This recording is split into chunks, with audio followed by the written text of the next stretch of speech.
Welcome to the fifth experiment of the testing 2. In this session we are going to study about the construction of the three-phase synchronous machine and also the open circuit characteristics of the three-phase synchronous machine. To start with, the basic components what we have in a three-phase synchronous machine, we have stator winding, armature winding where we are getting the output, electrical output, and the rotor winding where we have field winding. Along with that we are having bearing, front end bell, back end bell, brushes, slip rings. And if you check the stator, this is the DC machine stator, and whereas the stator of this synchronous machine is this. We have three-phase winding inside with the core. The difference between DC machine, we are having field winding, two sets of field winding. Along with that, check here, we are having multiple windings here. We have very few windings here. Coming to this is the rotor of the DC machine, whereas the rotor of the synchronous machine is this one, where they have field winding which develops, which has to be given power supply, DC power supply, which develops the DC magnetic field. We can call it constant magnetic field is developed by these windings.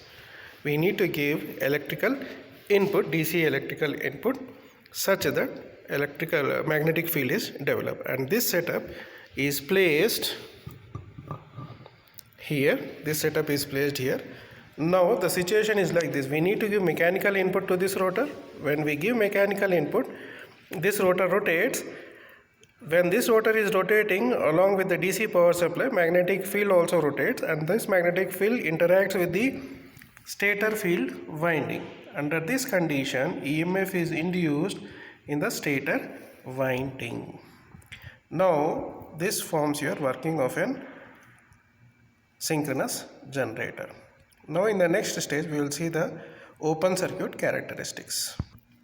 In the open circuit characteristics, here we are going to run the synchronous squirrel cage induction machine by giving 208 volts of power supply.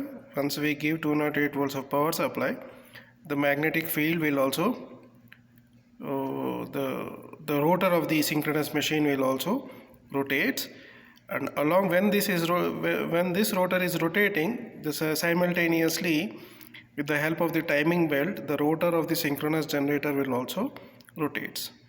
When the rotor of the synchronous generator is rotating, when we give power supply, DC power supply to the magnetic field of the synchronous generator, which is present on the rotor of the synchronous generator, then the magnetic field interacts, magnetic field which is developed by the field winding interacts with the stator winding which is present here, stator winding. There exists some EMF, and this induced EMF we are measuring with the help of the voltmeters present here. To start with, we need to give connection, power supply to the, we need to give power supply to the squirrel cage induction machine. This is this 4-pole squirrel cage induction machine. Then we have synchronous motor generator setup, power supply, AC voltmeter for measuring the output of the stator, output of the voltage from the synchronous generator. Then we have AC ammeter and also DC ammeter here. Complete setup is here. To start with, let us give power supply to the 4-pole squirrel cage induction machine. From one we are giving power supply to the 1, and from 2 connected to the 2 of the stator winding of the 4-pole squirrel cage induction machine. Then from 3 connected to the another terminal. Short the terminals of the, we are shorting the terminals of the other end of the field of the stator winding of the squirrel cage induction motor these are the connections of this squirrel cage induction machine. This is completed now. This is completed now. Now we need to give power supply to this field winding. To give power supply, variable power supply we want. So we are taking 7. From 7 we will connect it to the ammeter, DC ammeter. We want a lengthy one, so we will take a long from 7 to a DC ammeter of 500 milliamperes, and then we will take the other end of the ammeter, DC ammeter. We will connect it to the neutral.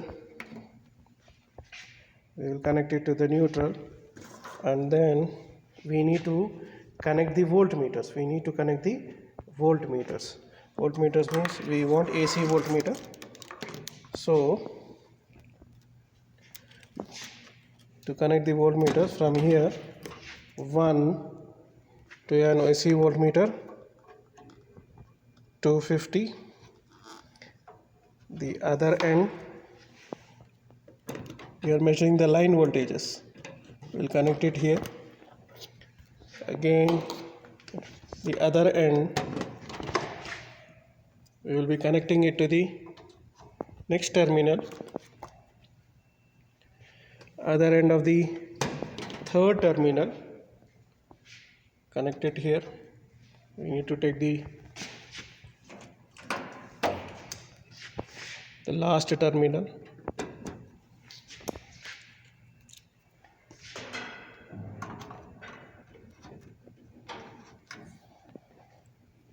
With this, the voltmeter connections are completed.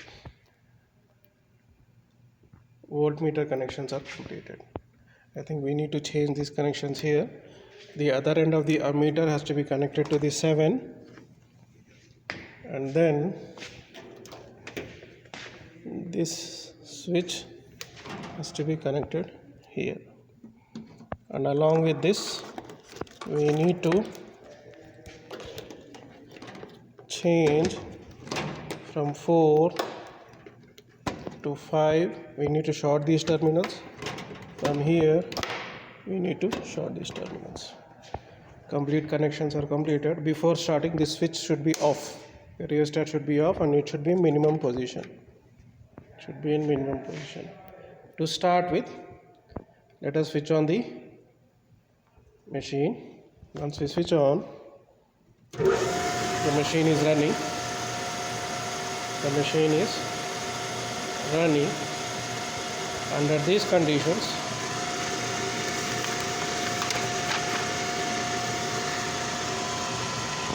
See, what is the voltage? The voltage, there exists some voltage, slight voltage is there. If you measure, there exists some slight voltage. If you switch it on under zero excitation, almost we can say 3 volts. There exists some 3 volts. This voltage is because of residual magnetism. This is because of residual magnetism. And then see the voltage. Where is the voltmeter? Here. Under zero excitation, there exists some voltage. It is around 3 volts. It is around 3 volts. And next, change the excitation to 0.1.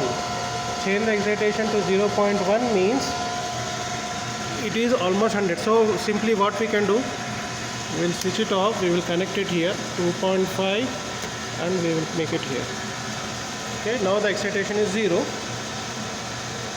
We want 0.1. We have connected to 2.5. Change this to 0.1. Change it. Switch on. Now see, I have switched it on. This switch, I make it on using this power supply variac. Change this to 0.1. Under 0.1, the voltage is 40. Is it 40? It is connected to 250. Yes, it is 40. In all the voltmeters, the voltage is around 40. We can say it as 40, 40, 40. Then change this to 0.2.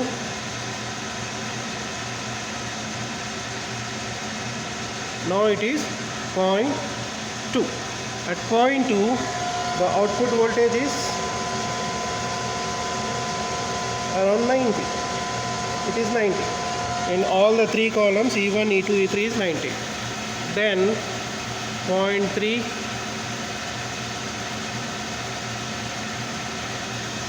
the output voltage is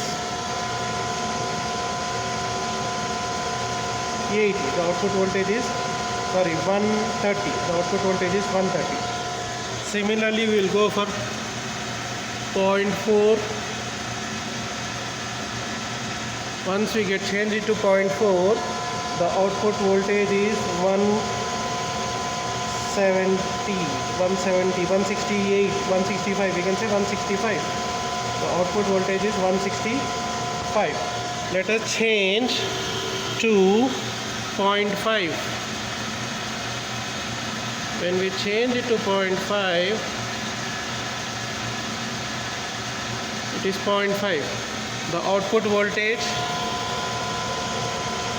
190. The output voltage is 190 in all the voltmeters.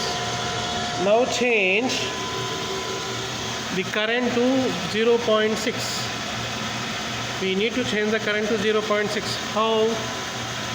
With the help of, once it is not changing, change this using this. Using this you can change to 0.6. Once the current is 0.6, check the output voltage, 210. Output voltage is 210. Now change it to 0.7. 1.2. For 1.2, the output voltage is 220. The output voltage is 220. Then 0.8.